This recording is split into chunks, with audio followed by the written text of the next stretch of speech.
l'invité de Béatrice Rulle ce matin, 6 minutes. Béatrice, avec Bertrand Levrat. Le directeur général des HUG. Bonjour Bertrand Levrat. Bonjour. Merci d'être sur Radio Lac ce matin. Vous quittez donc demain les HUG. Après 11 ans à la tête des hôpitaux universitaires genevois, quel est le sentiment qui prédomine ? C'est des sentiments partagés. D'un côté, le sentiment d'avoir fait le travail qui est attendu de moi avec beaucoup de gratitude pour les personnes que j'ai pu côtoyer. Donc, un peu triste. Et puis en même temps, je pars dans un nouveau projet professionnel avec de nouvelles perspectives. Et donc ça, c'est plutôt réjouissant. Vous avez effectivement annoncé votre départ en novembre dernier à la surprise générale. Au moment où nouveau conseiller d'État arrive à la santé, où il y a de nombreuses démissions dans ce département. Hasard ou coïncidence, faut-il vraiment y croire, Bertrand Levrat ? Chacun peut interpréter ce qu'il veut, mais je demande votre interprétation. Non, mais je dirais après 10 ans dans mon poste, j'avais toujours dit, je pense que c'est sain pour l'institution, comme c'est sain pour les individus, de ne pas. J'ai 55 ans, si je reste 10 ans de plus, j'aurais fait 20 ans au HUG. Je pense que ça n'aurait pas été. Ça use d'être à la tête des HUG. C'est pas facile. En revanche, j'ai pas l'impression d'être épuisé quand j'arrive aujourd'hui chez vous. Mais oui, c'est une grosse responsabilité. On est responsable de 13 000 employés, de la santé de la communauté genevoise et au-delà. Et puis d'un hôpital universitaire qui doit à la fois soigner les gens, faire de la recherche et de l'enseignement. Et puis pour les Genevoises et les Genevois qui en ont besoin, je dis souvent un hôpital c'est comme une ceinture de sécurité. Faut pas en avoir besoin, mais si on en a besoin, ça doit marcher 24 heures sur 24, 7 jours sur 7. Vous avez passé 11 ans au HUG. Auparavant, vous étiez l'hospice général. Encore avant, vous étiez directeur adjoint de la Direction générale de l'action sociale à Genève. 23 ans au total dans le public et vous vous tournez vers le privé. Mediclinique, ça surprend pour le moins.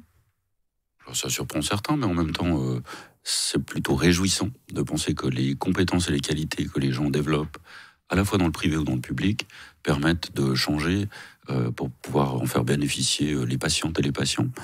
Pour ma part, je dirais, et permettez-moi, ça me permet aussi, parce que je trouve qu'il y a un espèce de populisme ambiant autour des cadres à la fonction publique, et je me permets de dire à quel point j'ai rencontré, pendant ces 23 ans, des gens d'une immense qualité professionnelle, avec beaucoup d'engagement au service de la collectivité. Je crois que les gens qui travaillent dans le service public le font par choix.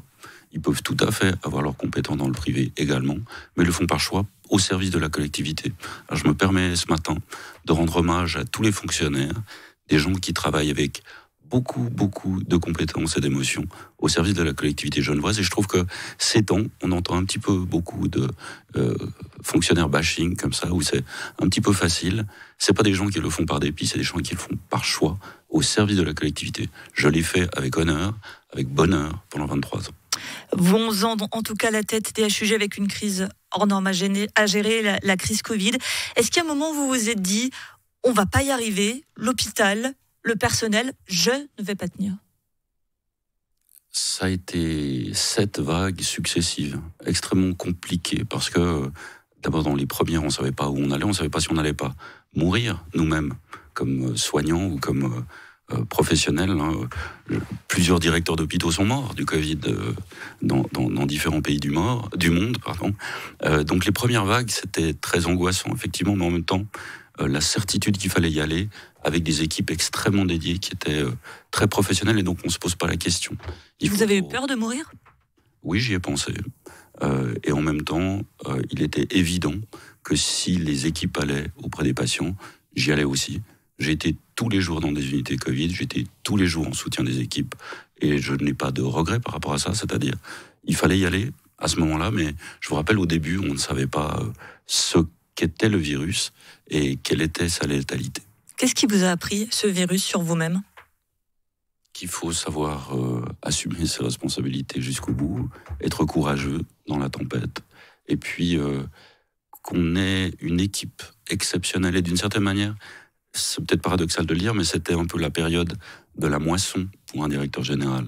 J'ai semé des graines, j'ai mis des gens dans des postes à responsabilité, et quand la crise arrive, vous vous rendez compte à quel point ils sont performants, professionnels et au rendez-vous. Donc, paradoxalement, cette crise a été l'occasion pour les HUG d'illustrer qu'ils étaient agiles, qu'ils étaient capables de se réinventer totalement pour venir au soutien de la population. Et je crois que les gens se sont peut-être pas rendus compte à quel point ça avait été une transformation totale en quelques semaines du système dans son ensemble, avec des défis majeurs, mais qu'on a réussi pour la population genevoise à surmonter. Puis en même temps, on a accueilli 12 000 patients au total qui avaient le Covid, plus tous les autres, puisqu'il fallait traiter les infarctus, les appendicites, les urgences. Et on l'a fait avec, je dirais, des courbes épidémiques qui étaient similaires à l'Italie du Nord, mais pour lesquelles le système de santé ne s'est pas écroulé, parce que tout le monde a travaillé ensemble, clinique privée, aide à domicile, tout le réseau de santé a travaillé unanime, et les HUG ont fait un boulot remarquable. Alors, quand votre départ a été annoncé par les HUG, était précisé que vous étiez un guitariste amateur passionné. Voici donc une guitare. Alors là, vous n'échapperez pas à nous jouer quelque chose. 7h32. Mais c'est pas grave, c'est pas grave. Pauvres auditeurs. Mais alors là, bon, mais comme vous voulez. Mais du coup c'est le guet-apens. Qu'est-ce que vous voulez que je vous joue? Voilà, vous l'avez accordé au moins. Ah oui, c'est fait, vous inquiétez pas, c'est fait. Vous me prenez vraiment au dépourvu, alors. Qu'est-ce que je peux vous jouer? Allez, peut-être le morceau qui vient le plus facilement quand vous prenez la guitare pour vous chauffer les doigts. Bob Dylan, au hasard. Non, c'est trop facile, mais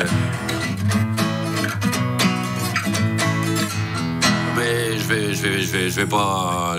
Je vais vous jouer un petit truc avec un petit peu. Je suis fan de Cabrel, de Brel, de tout ça. Cabrel. Il adore Fabien. Ah oui, moi je suis fan aussi. Allez, c'est un petit Cabrel alors, Bertrand Lebras. Ouais, non mais c'est tôt le matin comme ça. Ou ouais. Comme ça, voilà. Pour réveiller les auditeurs.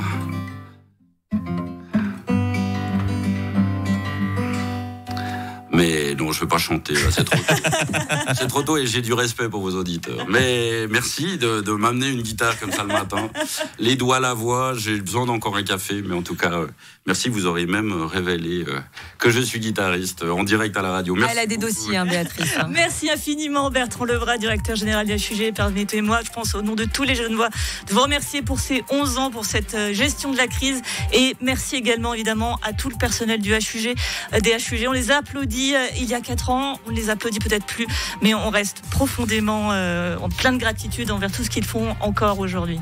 Et ce sera peut-être l'occasion de sortir un album. Qui sait, Bertrand Lebras, on sera les premiers à le diffuser. Tiens, on prend l'engagement ce matin. Merci beaucoup à vous et merci effectivement à toutes les collaboratrices et collaborateurs des HUG. J'ai eu un immense plaisir de travailler avec tout le monde et un immense plaisir d'être au service de la population genevoise pendant toutes ces années. Et une interview à retrouver en intégralité et en podcast ainsi qu'en vidéo pour le petit morceau de guitare sur radiolac.ch.